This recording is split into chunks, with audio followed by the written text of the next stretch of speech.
Hello everyone, इस video में हम पढ़ेंगे क्लास 10th इंग्लिश की बुक फर्स्ट फ्लाइट का chapter 2 Nelson Mandela long walk to freedom. तो उसमें हमें देखिए बिफोर यू रीड में है अपार्थाइड जो था एक पॉलिटिकल सिस्टम था जिसमें लोगों को अलग किया जाता था उनकी रेस के बेसिस पे। ये साउथ अफ्रीका में होता था और वैसे तो काफ़ी सारे यूएस में ऑस्ट्रेलिया में भी इसको मतलब एक तरीके से थोड़े माइन्यूट फॉर्म में फॉलो करते थे, बट साउथ अफ्रीका में बहुत ही ज़्यादा होता था। मतलब रंग भेद की नीति होता है इसका हिंदी में, मतलब कि अगर कोई काला है और कोई गोरा है तो काले लोगों के साथ भेद किया जाएगा। और नेल्सन मंडेला ने जो है काफ़ी लड़ाई लड़ी थी इस रेशियल सेग्रीगेशन के खिलाफ, और इनकी ऑटोबायोग्राफी है, इन्होंने खुद ही ये जो है अपने बारे में लिखा था, उसी का ही एक पार्ट हमें इस चैप्टर में पढ़ने के लिए मिलता है। तो नेल्सन मंडेला पहले साउथ अफ्रीका के फर्स्ट ब्लैक प्रेसिडेंट बने थे ऐसे देश में जिसमें 300 सालों से भी ज़्यादा, एक सेंचुरी में 100 साल होते हैं, तो 300 सालों से भी ज़्यादा वाइट लोगों का, सफ़ेद जो चमड़ी के लोग होते हैं, उनका रूल था।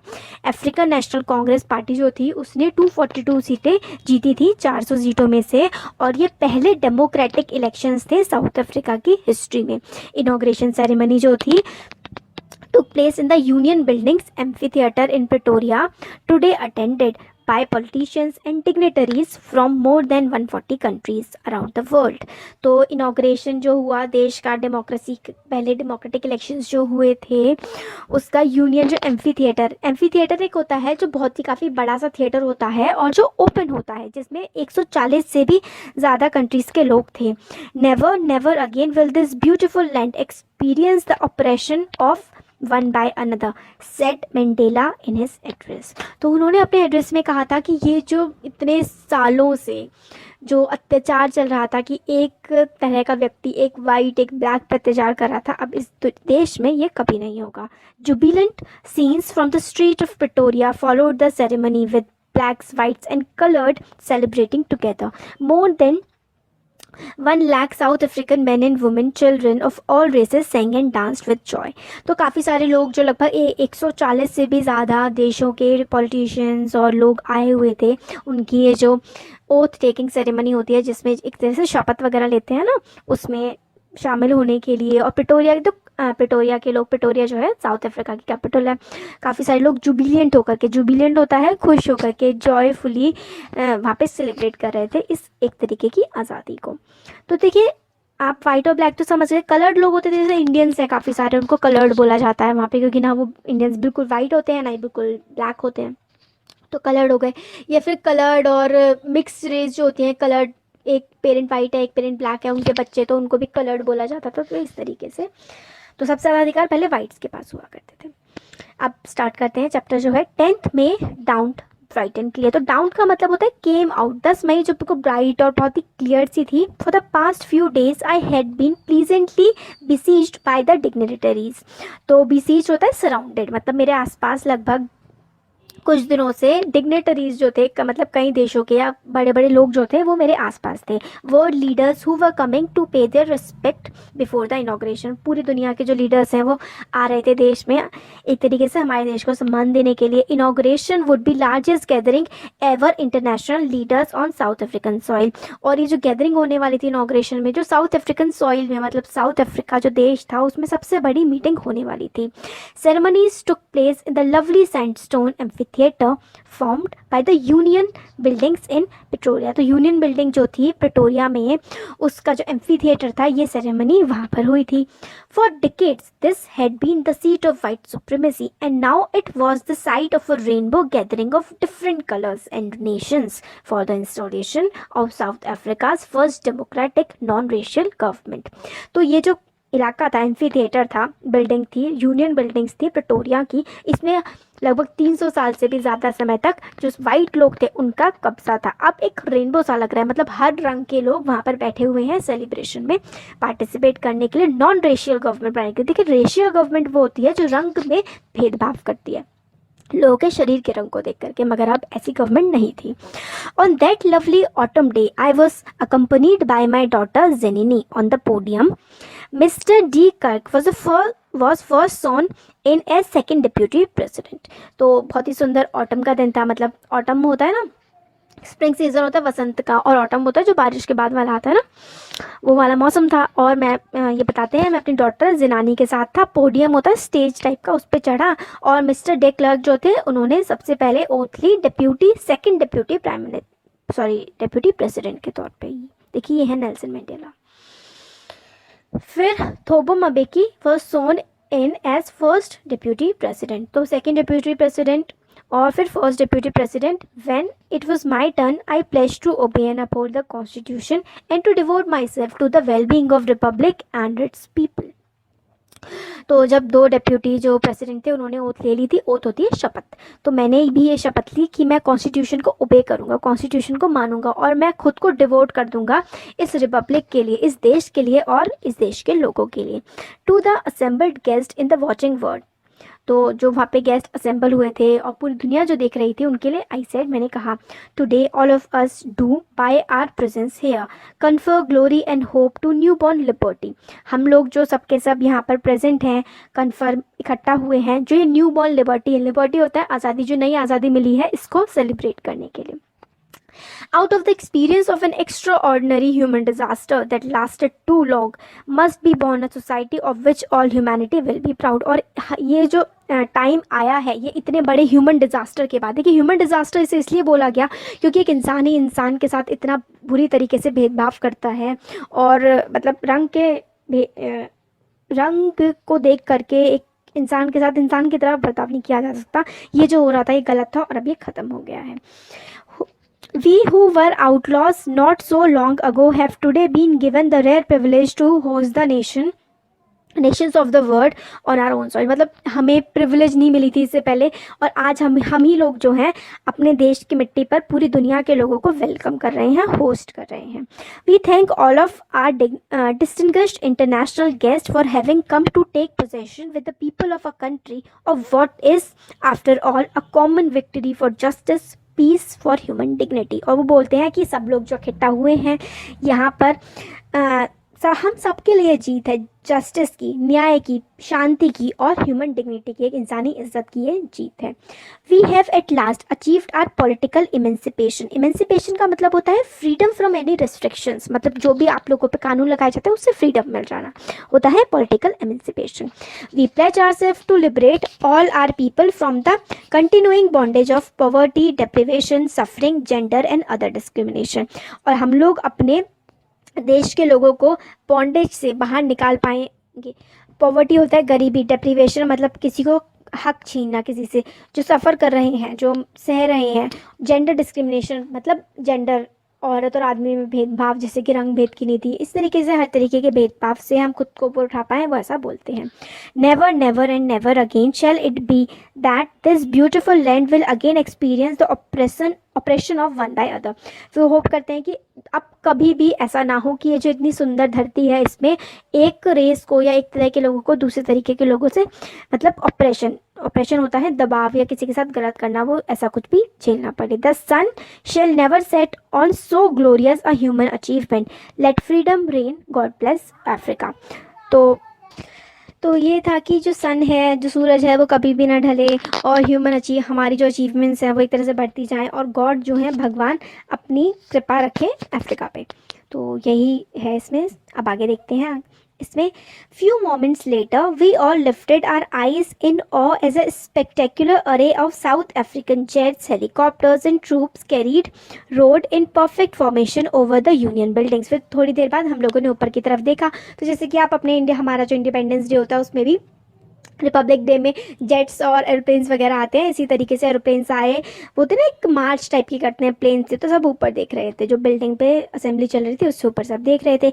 It was not only display of pin point precision and military force but demonstration of military's loyalty to democracy.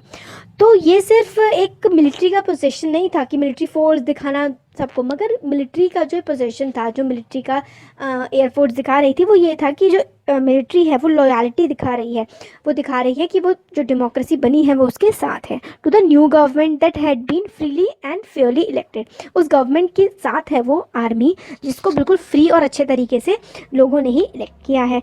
Only moments before the highest generals of the south Africa defence force, देखिए यहाँ पे हम कुछ ही देर बाद क्या हुआ, जब वो प्लेन्स वगैरह अपना दिखा के चले गए, तो साउथ अफ्रीका के जो defence force, police, their chest backed with ribbons and medals for days gone by and saluted me and pledged their loyalty। फिर पुलिस के लोग आए, आर्मी के अफसर आए, जिनके मतलब बैजेस थे, जिनके पास इस तरीके का, वही बताया गया है, वो आए, सल्यूट किया और अपनी जो लॉयल्टी थी कि हाँ हम आपके साथ वफादार रहेंगे, प्रेसिडेंट के सामने लॉयल्टी अपनी शो की।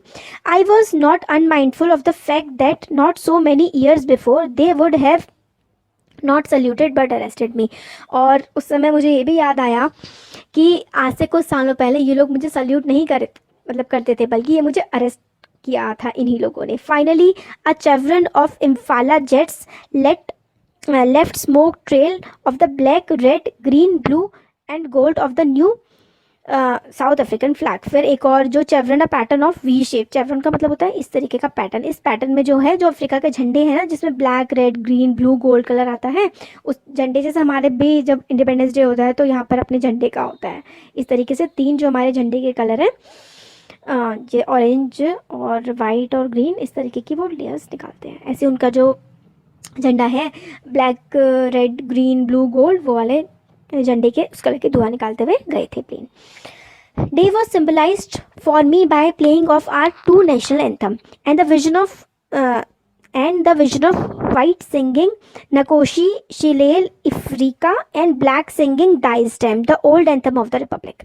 तो 2 सॉन्ग्स गाए गए, जैसे हमारे देश में तो एक ही है जनगणमन, उनके वहाँ एक वाइट्स वाला गाया गया और एक ब्लैक्स वाला, दोनों का गाया गया जो सॉन्ग है।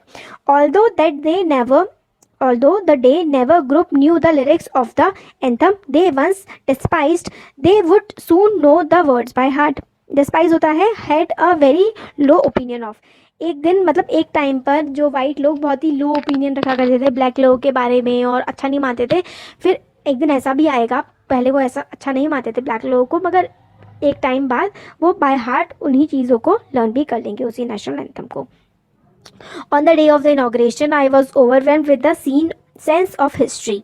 मतलब ओवरवेलम हो गया, मतलब एक तरह से भावुक हो जाना, जो हिस्ट्री रही है देश की। In the first decade of the 20th century, few years after bitter Anglo-Boer war and before my own birth, white-skinned people of South Africa patched up their differences and erected a system of racial domination against the dark-skinned people। तो ये था कि उनको याद आता है कि जब वो पैदा भी नहीं हुए थे उससे कई साल पहले 20th सेंचुरी में बोअर वॉर्स हुई थी, एंग्लो बोअर वॉर्स, बोअर इलाका है वहाँ पे, तो ये वॉर हुई थी उनके बर्थ से भी पहले। और अफ्रीका लोगों पे मतलब एक पैच लगा दिया था, धब्बा टाइप का लगा दिया गया था भेदभाव का, जिसमें ऐसा सिस्टम बन गया था रेशियल डोमिनेशन। रेस होती है ना कि आप कैसे दिखते हैं, कहाँ को बिलोंग करते हैं, वो आपकी एक रेस होती है, आपकी कहते हैं ना किस नस्ल का है। इंसानों की भी नस्लें होती हैं जानवरों की तरह, देख लीजिए आप, इसी ऐसे ही होता है, क्या कर सकते हैं। तो डार्क स्किन पीपल जो काले लोग थे, उनको मतलब उनके खुद के लैंड में उनको उनके साथ भेदभाव किया जाता था, बुरा बर्ताव किया जाता था, क्योंकि जो देखिए अफ्रीका है वो तो ब्लैक लोगों का ही लैंड है, उनकी अपनी ज़मीन है। जैसे हम इंडियंस हैं, यहाँ के रहने वाले हैं, हमारे पूर्वज यहीं के थे, तो उनके वहाँ उनके पूर्वज वहाँ के थे, मगर फिर भी जो बाहर से आए लोग थे वाइट्स, उनके साथ भेदभाव किया करते थे। Structure they created form the basis of one of the hardest most inhuman societies the world has ever known. तो जो स्ट्रक्चर जैसा उन लोगों ने क्रिएट कर दिया था वाइट्स ने, ऐसा इतना बुरा था वो, और इतना बुरा बर्ताव किया जाता था। इनह्यूमन सोसाइटीज़, इनह्यूमन बिहेवियर मतलब जो ह्यूमन जैसा ना हो, ऐसा ख़राब बिहेवियर किया जाता था जो पूरे वर्ल्ड की सोसाइटी ने ना देखा हो। Now in the last decade of the 20th century and my own 8th decade as a man, that system had been overturned forever and replaced by one that was recognized the right of freedom of all people regardless of the color of their skin। और फिर अब जो है, मगर ये जो पुराना system था जिसमें लोगों के साथ भेदभाव किया जाता था, उसको हटा दिया गया है और अब भेदभाव की नीति को ख़त्म कर दिया गया है। मतलब जो रंग के, शरीर के रंग के आधार पर जो भेदभाव किया जाता था, अब वो ख़त्म हो चुका है। आगे है इसमें, that day had come about through the unimaginable sacrifices of thousands of my people whose suffering and courage can never become counted और रिपेड। तो मतलब ये दिन कहते हैं उन्हें याद आ जाता है सफरिंग, जो लोगों ने सहा है, जो लोगों ने देश के लिए किया है, जो कभी ना भुलाया जा सकता है और ना उन लोगों को वापस किया जा सकता है जो उन लोगों ने देश के लिए किया है, ये सब जो सिस्टम खराब चल रहा था भेदभाव का, उसको हटाने के लिए। I felt that day as I have on so many other days that I was simply the sum of all those African patriots who had gone before me. तो उस दिन जब ये इनका ओथ वाला टाइम चल रहा था, उनको ऐसा लगता है कि मैं मतलब एक तरह से सम हूँ शायद उन सभी लोगों का जिन लोगों ने देश के लिए काम किया है, देश के लिए पेट्रॉन्स मतलब होता है जो देश के लिए बहुत ज़्यादा काम करते हैं, देशभक्त जो होते हैं, पेट्रियट उन्हें कहते हैं। तो ये कहते हैं कि शायद मैं उन सबका सम हूँ और आज ये देश डिस्क्रिमिनेशन से बाहर निकल पाया है। That long and noble line ended and now began again with me. और वो नोबल लाइन शायद एंड हो चुकी है, जो लोगों के पेट्रियट वाला जो सिस्टम था, जो देश के आज़ादी के लिए लड़ रहे थे, मगर आज जो है वो एक तरह से मुझ पे ख़त्म हुआ है, मेरे से फिर स्टार्ट भी होगा, जो आगे अलग तरीके की जो देशभक्ति होगी देश को और आगे बढ़ाने के लिए, वो स्टार्ट होगी। I was pained that I was not able to thank them and that they were not able to see what their sacrifices had wrought. Wrought का मतलब है लेकर के आए हैं। तो फिर ये कहते हैं कि जो लोग अब नहीं हैं इस दुनिया में, जिन लोगों ने देश के लिए बहुत काम किया है, उन्हें ये जो पल है जिसमें आज कोई भेदभाव नहीं है, सब बराबर हैं, ये पल देखने को उन लोगों को नहीं मिला है। इस बात का मुझे दुख है।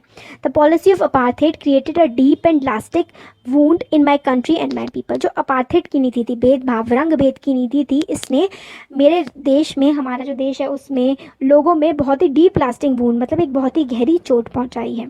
All of us will spend many years if not generations recovering from that profound hurt. हम लोग कई साल, पीढ़ियाँ भले ही ना लगे मगर कई साल ज़रूर लग जाएंगे उस घाव को भरने में।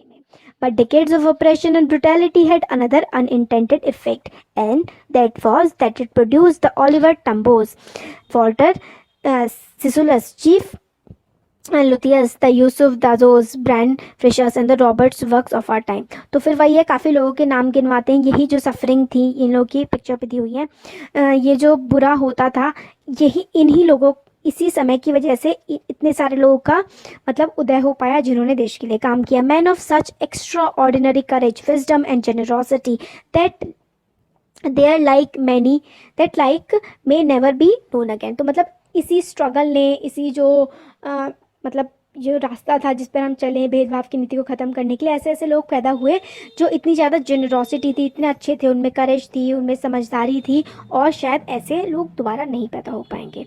Perhaps it requires such depths of oppression to create such height of character. तो वो कहते हैं शायद इतना ऑपरेशन और इतना जो दबाव लोगों पर डाला जाता था, बुरा बर्ताव होता था, ये इतना अच्छा करेक्टर तभी बन पाया था जब इतना बुरा ही उनके साथ हुआ था। My country is rich in the minerals and gems that lie beneath its soil, but I have always known that its greatest wealth is its people, finer and truer than the purest diamond. तो फिर वो कहते हैं, देखिए आपको पता होगा South Africa में डायमंड की माइंस हैं, गोल्ड की माइंस हैं। तो ये कहते हैं कि मेरी जो कंट्री है उसकी धरती में ही ये जेम्स, ये हीरे जवाहरात नहीं मिलते। यहाँ के लोग जो हैं वो सबसे प्योर डायमंड है, सबसे अच्छे डायमंड तो यहाँ के लोग हैं। It is from these comrades in the struggle that I learn the meaning of courage. Comrades मतलब जो साथी होते हैं, इन्हीं साथियों से मैंने सीखा कि स्ट्रगल जो होती है उसमें किस तरीके से साहस से काम लिया जा सकता है। Time and again I have seen, देखिए यहाँ पे, time and again I have seen man and women risk and give their lives for an idea. मैंने देखा है औरत आदमियों को एक आइडिया के लिए, एक सोच के लिए अपनी जान देते हुए। I have never seen man stand up to attacks and torture without breaking, showing a strength and resilience that defies the imagination.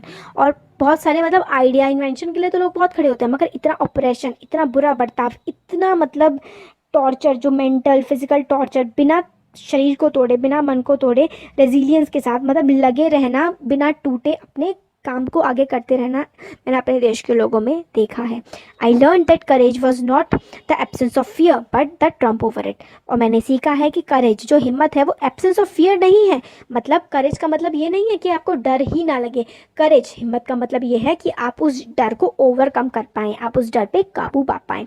The brave man is not he who does not feel afraid but he who conquers that fear। brave men, साहसी लोग वो नहीं होते जिनको डर नहीं लगता। साहसी लोग वो होते हैं जो इस डर को काबू पा लेते हैं, डर पे, और इससे आगे बढ़ जाते हैं। no one no one is no one is born hating another person because of the color of his skin or his background or his religion. कोई भी पैदा होते हुए किसी से नफरत नहीं करना शुरू कर देता उसकी स्किन को देखकर, उसके रिलीजन को देखकर या उसके बैकग्राउंड को देख करके. People must learn to hate. लोगों को मतलब नफरत एक तरह से लोग सीखते हैं, लोगों को सिखाई जाती है. If they can learn to hate they can be taught to love. और अगर उनको नफरत करना सिखाया जा सकता है तो उनको प्यार करना भी सिखाया जा सकता है. For love comes more naturally to the human heart than its opposite. और प्यार करना लोगों को ज़्यादा अच्छे से सीख पाते हैं लोग बजाय कि लोग नफरत करने की. Even the grimmest times in prison when my comrades and I were pushed to our limits, I would see a glimmer of humanity in one of the guards, perhaps just for a second. मतलब हम लोगों को ग्रिमेस्ट time मतलब जो हमारे बहुत ही ख़राब time हुआ करते थे प्रिजन में, हम लोगों से बहुत ही ख़राब चीज़ें, प्रिजन होता है जेल में बहुत ख़राब चीज़ें हमसे करवाई जाती थी.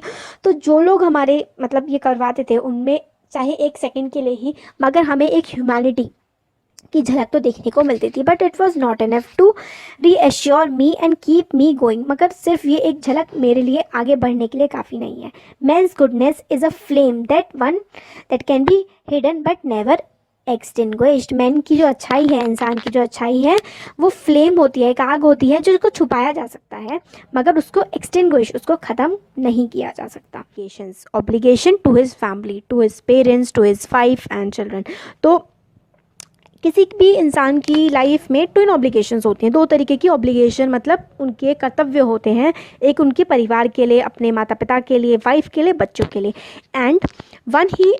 And he has an obligation to his people. और एक उसका जो दूसरा ऑब्लिगेशन होता है, जो दूसरा कर्तव्य होता है वो लोगों के लिए होता है. हिज कम्युनिटी, हिज कंट्री, अपने देश के लिए होता है. In a civil and human society each man is able to fulfil those obligation. एक अच्छा सभ्य समाज में हर कोई अपने सारे ये दोनों ऑब्लिगेशन कर्तव्य पूरे कर सकता है. According to his own inclinations and abilities. अपनी ओन इंक्लिनेशन, कोई किसी अपने परिवार की तरफ ज़्यादा झुकाव है, देश की तरफ ज़्यादा झुकाव है, उसके हिसाब से अपनी एबिलिटीज़ के हिसाब से वो अपना काम कर सकते हैं. बट एक देश साउथ अफ्रीका जैसा, it was almost impossible for a man of my birth and colour to fulfil both of these obligation. मगर साउथ अफ्रीका में मेरे जैसे ब्लैक एक इंसान के लिए फैमिली के प्रति और देश के प्रति, दोनों के प्रति ऑब्लिगेशन को पूरा कर पाना बहुत मुश्किल हो जाता है. साउथ अफ्रीका में a man of colour who attempt to live as a human being was punished and isolated. मतलब कलर मतलब जो ब्लैक लोग हैं उनको ह्यूमन की तरह रहने के लिए भी पनिश किया जाता है और उसको अलग फेंक दिया जाता है. साउथ अफ्रीका में a man who tried to fulfil his duty to his people was inevitably ripped from his family and his home and was forced to live a life apart, a twilight existence of secrecy and rebellion.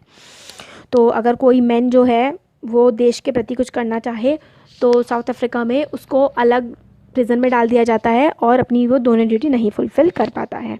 I did not in the beginning choose to place my people above my family, but in attempting to serve my people, I found that I was prevented from fulfilling my obligation as son, brother, father and husband. तो पहले मैंने अपने देश को अपनी family से ऊपर नहीं रखा था, मगर फैमिली को मुझे एक तरीके से हट छोड़ना पड़ा अपने देश को सर्व करने के लिए, क्योंकि देखिए 30 साल तो ये जेल में ही रहे थे. फिर आगे, I was not born with a hunger to be free, I was born free in every way that I could know. मैं मतलब पैदा उस हंगर के साथ नहीं होता, इस भूख के साथ नहीं होता कि मुझे फ्री रहना है, आज़ाद रहना है, मगर वो समय के साथ एक तरह से आप कह लीजिए कि बढ़ती गई. Free to run in the field near my mother's hut, free to swim in the clear stream that ran through my village, free to roast meals under the stars and ride the boat back of slow moving bulls. मतलब वो जो काम होते हैं field में घूमने के लिए, पानी में तैरने के लिए, इन सब चीज़ों के लिए मैं फ्री रहना चाहता था, बुल्स पे घूमने के लिए.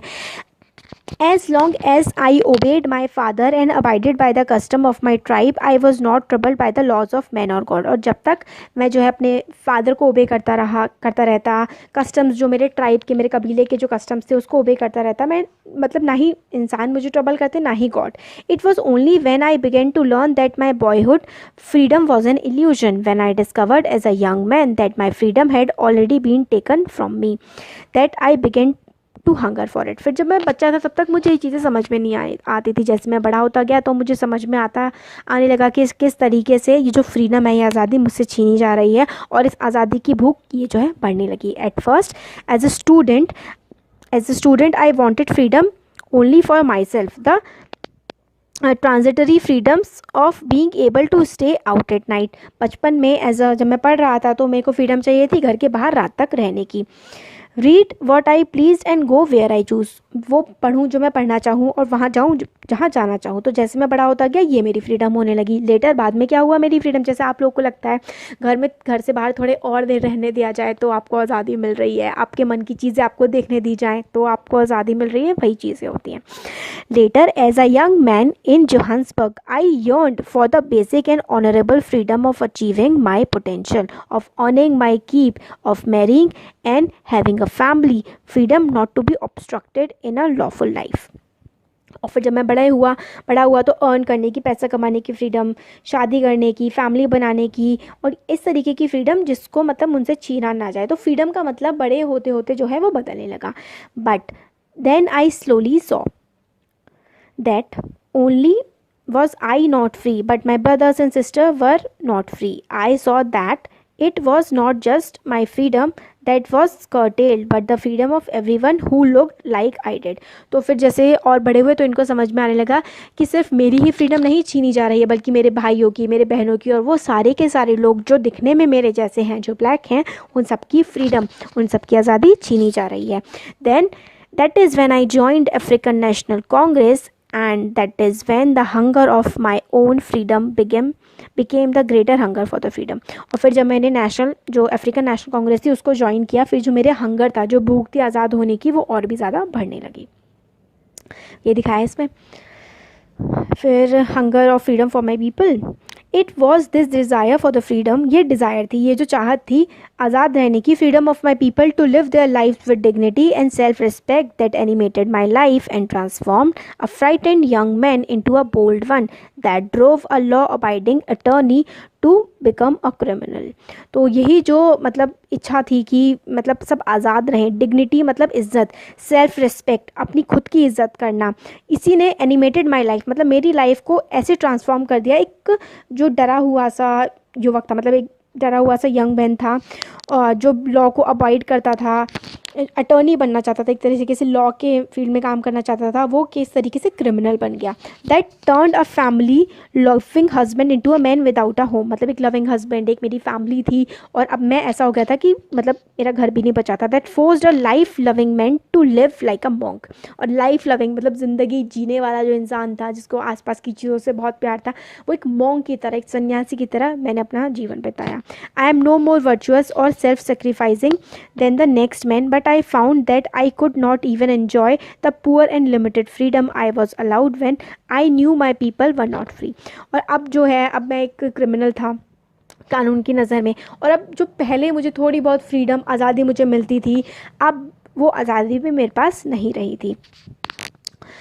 फिर अब आगे कहते हैं, freedom is indivisible, the chains on any one of my people were the chains on all of them, the chains on all of my people were the chains on me। फिर वो कहते हैं कि फ्रीडम जो है वो उसका बंटवारा नहीं किया जा सकता।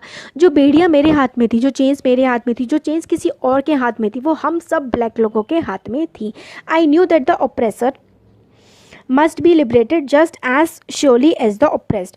और मेरा पूरा यही मानना था कि जो ऑप्रेसर है, जो हमारे साथ अत्याचार कर रहा है, हमें दबा रहा है, उसको भी लिबरेट होने की ज़रूरत है, उसको भी ये समझने की ज़रूरत है कि भाई वो भी गलत कर रहा है। तो हमें ऑप्रेसर वो लोग थे, हम ऑप्रेस थे, हम पर अत्याचार किया जा रहा था, तो हमें भी लिबरेट होने की ज़रूरत थी और ऑप्रेसर को भी लिबरेट होने की ज़रूरत थी। A man who takes away another's man freedom is a prisoner of hatred. एक इंसान जो दूसरे इंसान की फ्रीडम को, आज़ादी को छीनता है, वो प्रिजनर होता है हेट्रेड का, मतलब वो नफरत का प्रिजनर होता है। He is locked behind the bars of prejudice and narrow mindedness. तो वो किस प्रिजन में होता है? एक तो आपने किसी को फिजिकल प्रिजन में डाल दिया, मतलब वो तो ना जेल में डाल दिया, और एक जो इंसान किसी के साथ बुरा बर्ताव कर रहा होता है तो वो भी तो एक जेल में बंद होता है। वो प्रिजुडाइज, नैरो माइंडेडनेस, मतलब एक वो नफरत की जेल में बंद होता है, वो ऐसी जेल में बंद होता है जो उसके मन की जेल होती है। I am not truly free if I am taking away someone else's freedom, just as surely as I am not free when my freedom is taken from me. तो मतलब वही है कि मैं फ्री नहीं हूँ अगर मैं किसी और की फ्रीडम छीन रहा हूँ। बिल्कुल उसी तरीके से अगर मेरी फ्रीडम कोई छीन रहा है तो छीनने वाला भी पूरी तरीके से फ्री नहीं है। The oppressed and the oppressor alike are robbed of their humanity. मतलब ऑप्रेसर भी और ऑप्रेस्ड भी, जिस पर अत्याचार हो रहा है, जो अत्याचार कर रहा है, उनसे छीना जा चुका है, चुराया जा चुका है, क्या इंसानियत दोनों से चुराई जा चुकी है। तो ये वाला जो चैप्टर